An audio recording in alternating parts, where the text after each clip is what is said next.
What's good, everybody? I'm back with another live force plate analysis because you guys liked it so much last time. This time we are assessing Clinton Osaro, a semi-professional football player, center back, or soccer, whatever you want to say, in Austria, bouncing around second or third league here for the past couple years, and now looking to make a stride into his pro career and get his first real pro contract.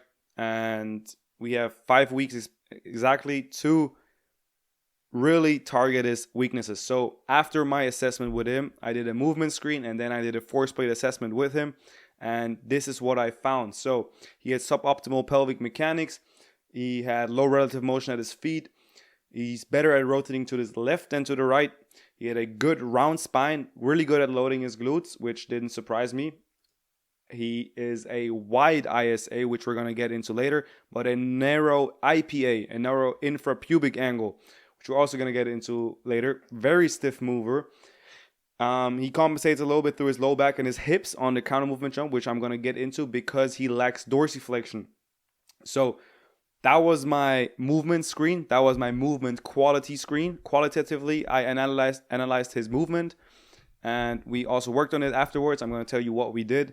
And in terms of force plate stuff that I recognize from analyzing his data, he has a big deficit in his quads and especially hamstrings because of the past of his hamstring injuries.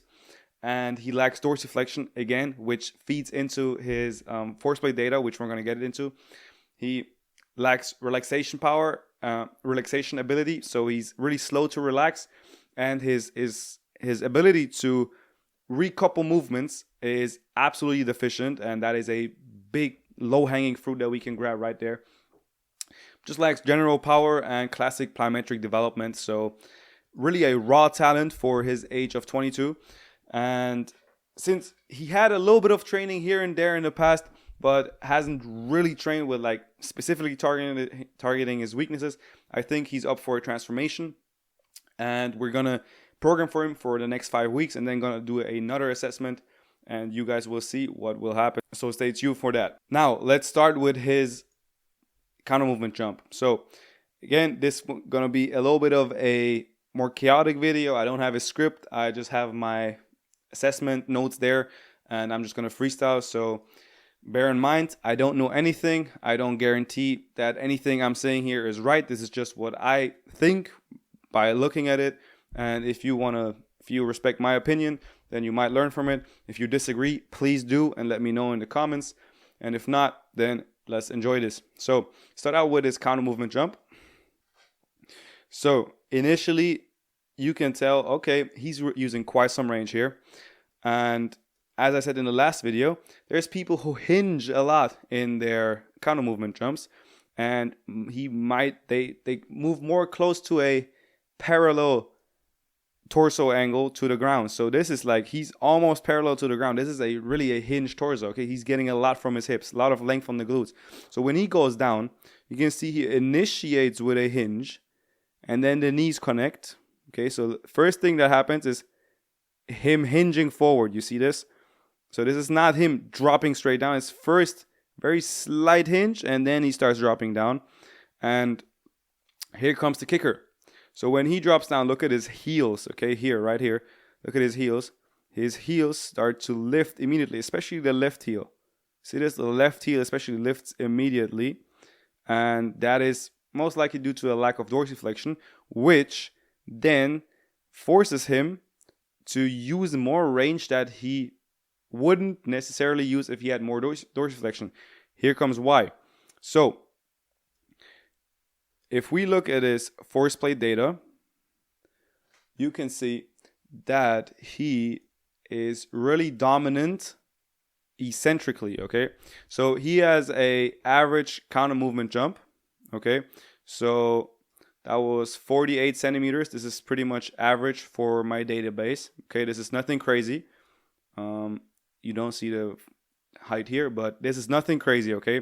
So average counter movement jump, but slightly above average eccentric values, okay? So he dominates the eccentric metrics, but his propulsive force and his propulsive power are a little bit lacking behind. Now, here's why.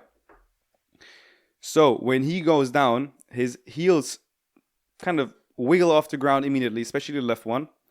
And when he amortizes, you can see how his low back, which is straight here, starts to round. Boom.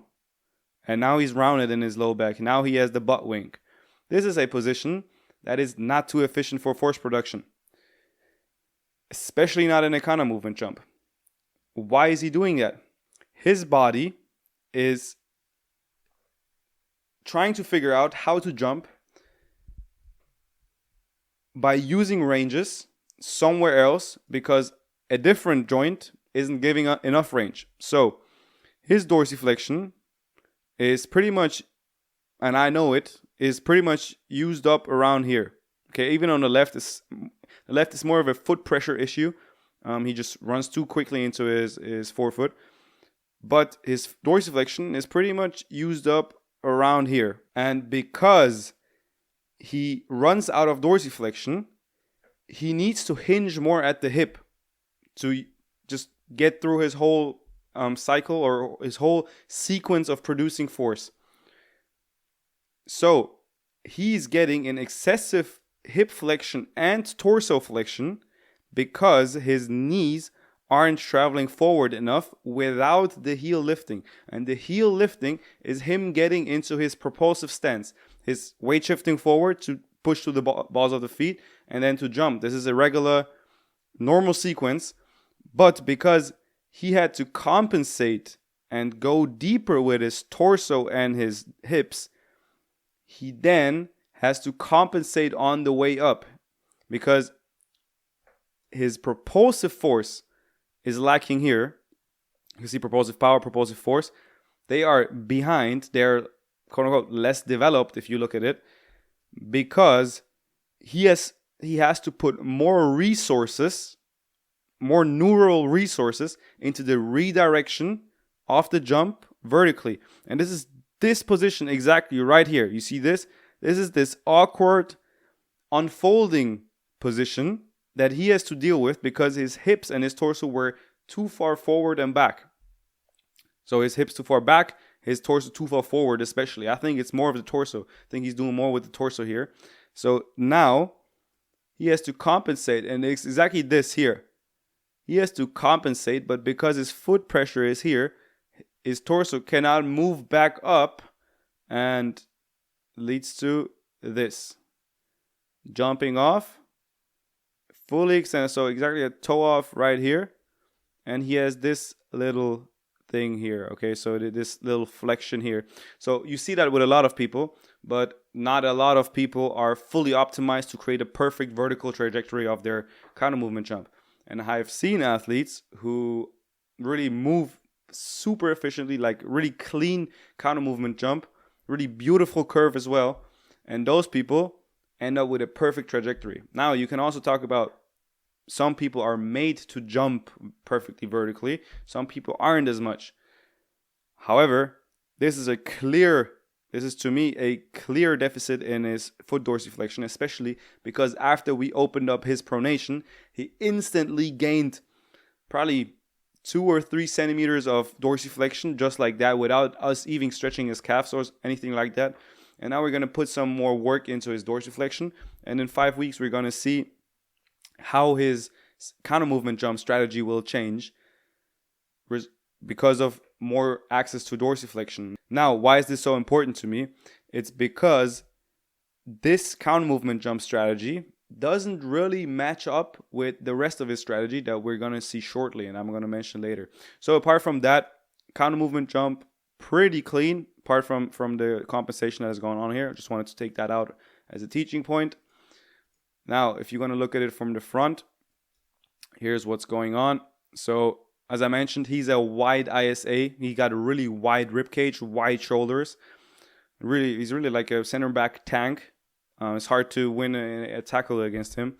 And when he goes down, he mostly jumps like a wide ASA. So he doesn't use a ton of internal rotation. So people with narrow hips like this, who have also narrow rib cages, will use a ton of internal rotation because they kind of rotate their way through everything. And if they are narrow here and narrow here down here as well, then they are externally rotated to begin with. They are expanded. That's what a narrow person is. And they have more room to internally rotate into. Since he's a wide ASA, he has a lot more internal rotation to start with. And then he's not going to pick up as much internal rotation on the way up, even though his hips have more internal rotation available. Now, so very little internal rotation, jumps up, boom. Okay, so that will be his counter movement jump. If we look at his jump here, so really slow. Like he takes a lot of time going down. His on weighing phase 0.51. That is a long time. Like, but since he's gifted so much in braking metrics, his braking phase just 0.17 seconds. This is pretty good. Okay, so he breaks it really quickly. Takes him quite some time to go down, but when he breaks quickly. As you can see here, like the yellow area here is super big, and just a very short, small red area, which is the braking phase. And then he pushes out of it, which works really well. If you look at his propulsive phase, 0.32. Takes some time as well. So his movement time, and this is my whole point, it's really long. 1 second. 1 second. It takes him a whole second to complete a counter movement jump. And why I think this doesn't match up with what the other things that he's doing is because, so let me change this real quick here, is because he's a super, super stiff mover, like I said before.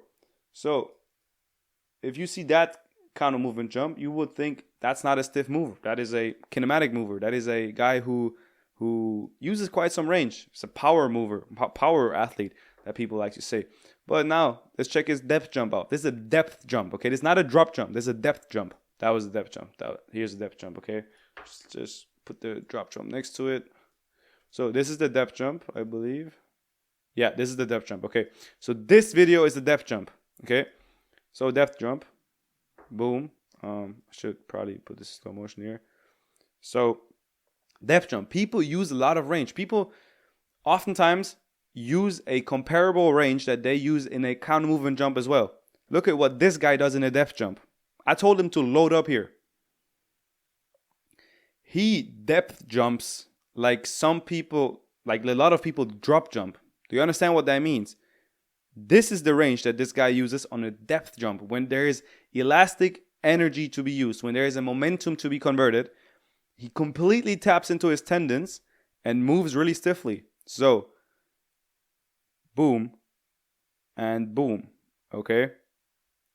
This is a super stiff strategy, and the data just confirms it because we're going to look at his depth jump. Let's take this one.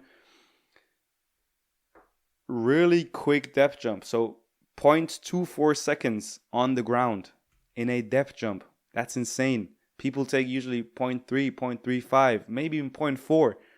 But this guy, 0.24 second depth jump. Like his depth jump looks like the drop jump of many other people. And this is his drop jump. Even less range. So, check this out. You see this? This is ultra stiff. This isn't just stiff. This is stiff, stiff, stiff. Okay? Like this is a stiff mover, what you will call it. So if you compare depth jump to stiff jump, to drop jump, look at the change. It's barely any change. And what is really interesting about this is how you can tell someone is really talented.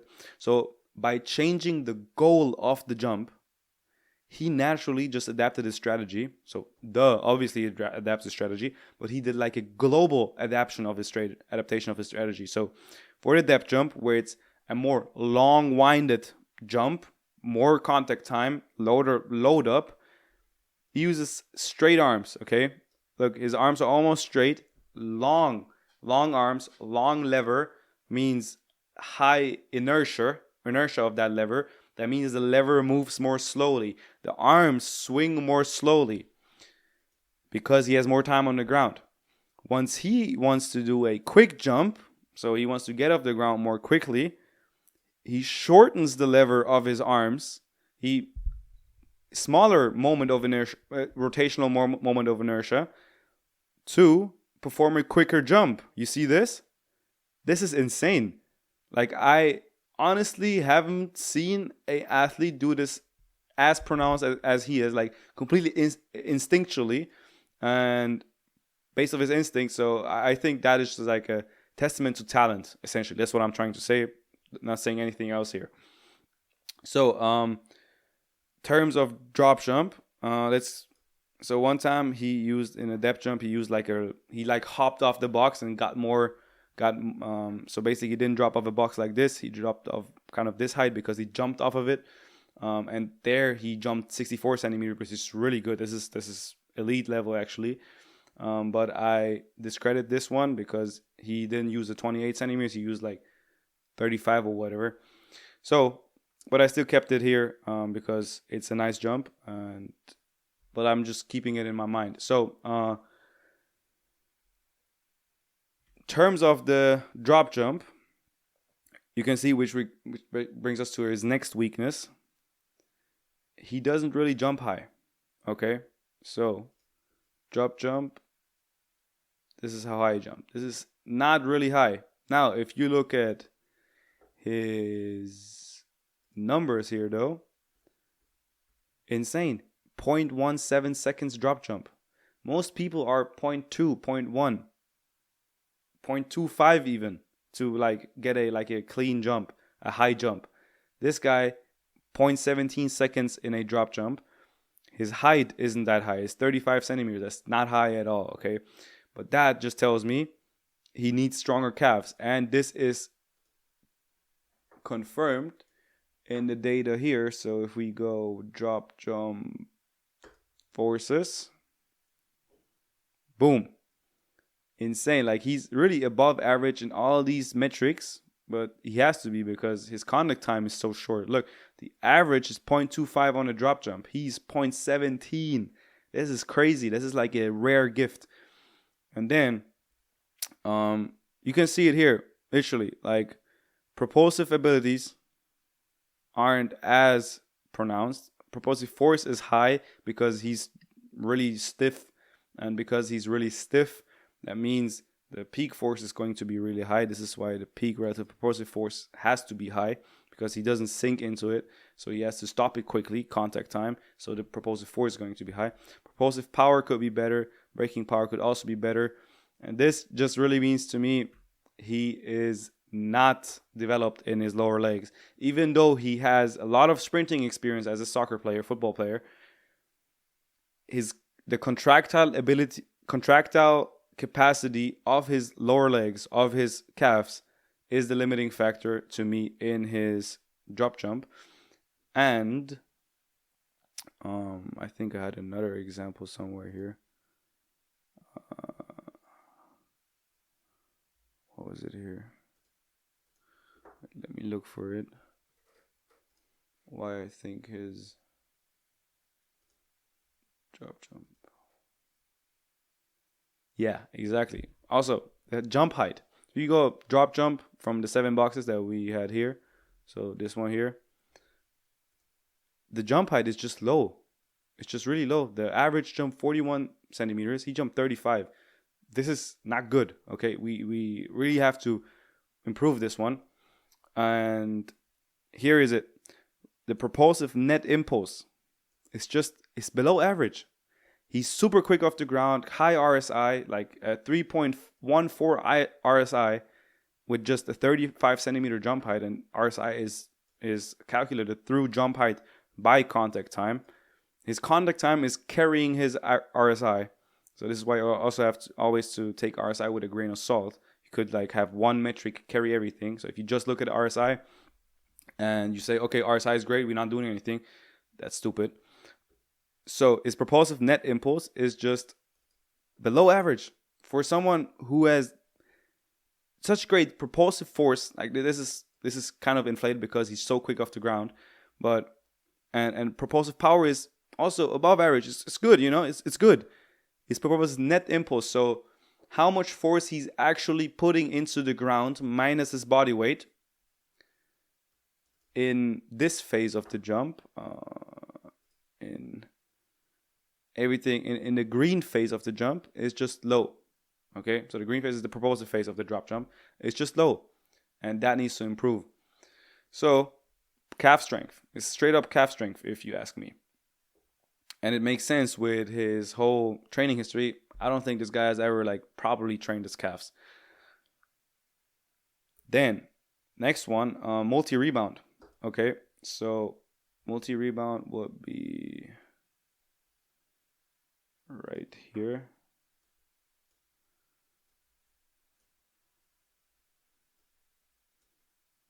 Okay, so these are repeat pogos. Oh, this is his kind of movement jump, my bad. So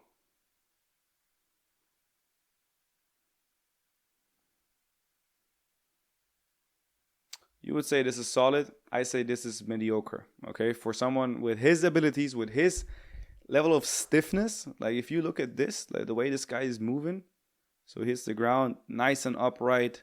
The sequencing is really like it's pretty sequencing what he has, you know, like so his arms swing through, knees go a little bit forward, and then the way his knee extension is coupled with his scapular elevation is elite. Okay, so his head is forward, and then as he extends his knees, the knee extension is creating positive momentum for him to put into the ground, and that change in the momentum is accompanied, like it's supported by a added momentum vertically and a raising of the center of mass vertically through his arm swing and the scapular elevation and like kind of the shrug that he does. So check it out.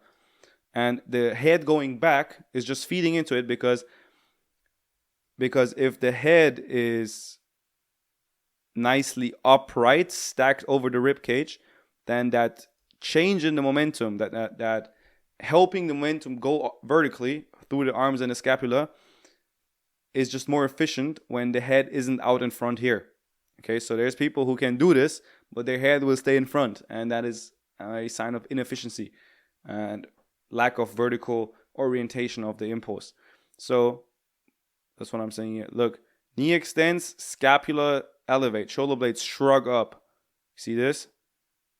This is efficiency. This is efficient movement, and this is perfect trajectory, like a perfect vertical trajectory. Super gifted at this, but the output is just low. Okay, the output is low. His tendons are working. The output is low, and I mostly believe this is a neuromuscular issue. So he just lacks power. He lacks the ability to produce power repeatedly in a stiff manner like this. Because here it comes. Great RSI 3.27 on a force plate is great. It's really good. Like this is different than a jump mat or my jump app. On a my jump app, he would probably be around like a 3.8 or some shit. Maybe even 3.7, 3.8. But on a force plate, 3.27 is elite. But he's being carried by his contact time, 0.18 contact time. It's crazy. It's crazy on a repeat pogo. But his height is just not that high. 42 is average. It's nothing crazy. And the problem is his average jump height is pretty low. It's 36. Okay, and this is reflected in the comparison to the rest of the database here as well. Multi-rebound overview. Average jump height 38. So the gap, so he's virtually average jump height is average. His peak jump height is a little bit higher on this one, but his gap between average jump height and peak jump height is just bigger. So literally, this is a skill issue. He hasn't done enough repeat output plyos, and he's going to improve a lot from just general plyometric development. And yeah, well, you can see here, he's super quick. He's really quick off the ground, and that's his craziest gift. And he told me the fastest. So when he was in second league, they had like GPS trackers during practice and games, obviously. And he told me the fastest he ever ran was a 31.8 kilometers per hour. And if I think about that, 31.8 kilometers per hour is slow if you think about his reactive gifts. Like someone who jumps like this, someone who can be as stiff as he is. Look at this guy is barely sinking into his knees. Look at this. This is stiffness, and this is like a super crazy gift to have as a reactive athlete who wants to jump high and run fast and be successful in team sports. So the fact that he is kind of slow, like he's not super fast, and I know because I raced him last year, like in summer of 2023. We used to race a lot, so he had a summer off season in football, and we used to race a lot, and like he not a single time he beat me, you know. He was slower back then than he was like this year, you know, but you get what I'm saying. Like he should be way faster. He should be way faster, and I think largely this is because the hamstring strains that he did not rehab at all. He just waited until the pain was gone and started playing again, which is something that you should definitely not do. So he has a lot of inhibition in his hamstrings. He has inhibition in his quads. He never really built strength. We did the first strength session, and this guy, like, he chronically underloaded. That's just like the culture in football. They chronically underload 10 reps, 12 reps, and they don't want you to go up with the weight because that would be too much stress, and we want to keep you fresh for the field. Anyways, so he has inhibition and weak quads and hamstrings, strong glutes because he has great running mechanics, like a lot of femur rotation, a lot of hip extension, really gets into his glutes well. Like his coordination, his delayed knee extension is naturally really good, just by genetics, just from genetics. But also very weak calves, so he's just weak. He's inhibited. He had bad pelvic mechanics. He's lacking dorsiflexion, and yeah, I think, yeah, and those are main. And he's just undertrained, and those specifically are his weak points. And this is why I believe this guy's up for a transformation. We identified his deficits. And what I'm going to do really with him is just like playing strength training and machines. I'm going to put him in the machines because soccer players don't like to lift. Who would have guessed? So I'm not going to make him squat. He's not built to squat. He is like, you can also tell in his counter movement jump, like this guy got like, his femurs are stupid long. Look at these femurs. Like you can tell in this position, this is a heck of a femur. Like if you think like his femur is basically longer than his upper body. That's nuts. And the fact that this guy, and he has pretty long shins as well. So the fact that this guy only runs 32 kilometers per hour, rounded up, with this femur, with these structural predispositions, and like this Achilles tendon, and his jumping gifts, his vertical impulse gifts, doesn't make sense. And I'm gonna transform this guy, and this is gonna be really exciting to watch. So you're gonna get a little bit more content from his training in the next couple of weeks. And once we retest him before his season starts again, it's gonna be stupid. So basically, what I'm gonna do is machine training, strength training the shit out of him, quads, hamstrings, glutes, adductors, abductors, calves especially. I'm gonna work on his dorsiflexion. His dorsiflexion will improve. I'm going to work hard on it. You guys will see how his counter movement strategy will change from that, and how it's going to also affect the data, the forces, the distribution of forces in his counter movement jump. His relaxation ability, you guys can see he doesn't relax too well. So in his best jump, 290 newtons on the force plate. It's not good. Also really slow relaxation. So we're really going to work on that. Coupling ability of transitioning between eccentric, concentric. Generally like oscillatory stuff, he's going to need it. He's like a stiff jumper. Oscillatory stuff is great for him. And just, general power development, maybe a little bit of loaded jumps, which I'm going to use especially for his loaded jumps. I'm going to use especially for his relaxation ability. I think those work really well for improving that. Just and apart from that, classic plyometric development, especially bounding. This guy's built to bound. It's insane. Probably one of the best bounders I've ever seen. Not so good at hopping, but bounding is crazy for him.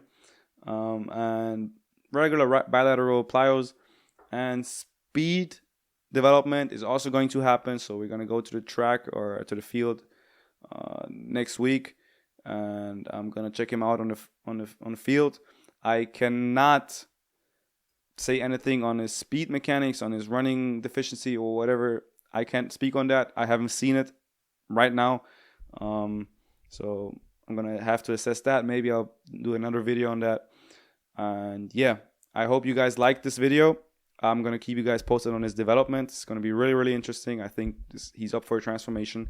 If you like this type of stuff, then hit the like, leave a comment if you made it until here. And if you like what I'm saying, if you want to learn from me, then tap the first link in my bio. Check out my courses. I have a regular Sights on Training System course where I just explain my whole training system, my whole business philosophy, what I did to get where I am today, how I bought force plates at 22 years old, and how I was able to build this business as a trainer and develop my knowledge. Especially, I'm going to tell you exactly how I learned, what I did to gain my knowledge. And then the late knee extension course, more than 50 coaches have signed up for it. If you want to learn how to unlock your glutes, if you want to learn a perfect hinge, if you want to expand your femur extension range of motion, so your hip extension range of motion in your sprint, just want to get faster like I did, tons of transformations on my story highlights and in my email, then hit the links, check it out, and make sure to sign up for my email newsletter. You get a free presentation about hamstring biomechanics if you sign up. So yeah, hit it and keep building.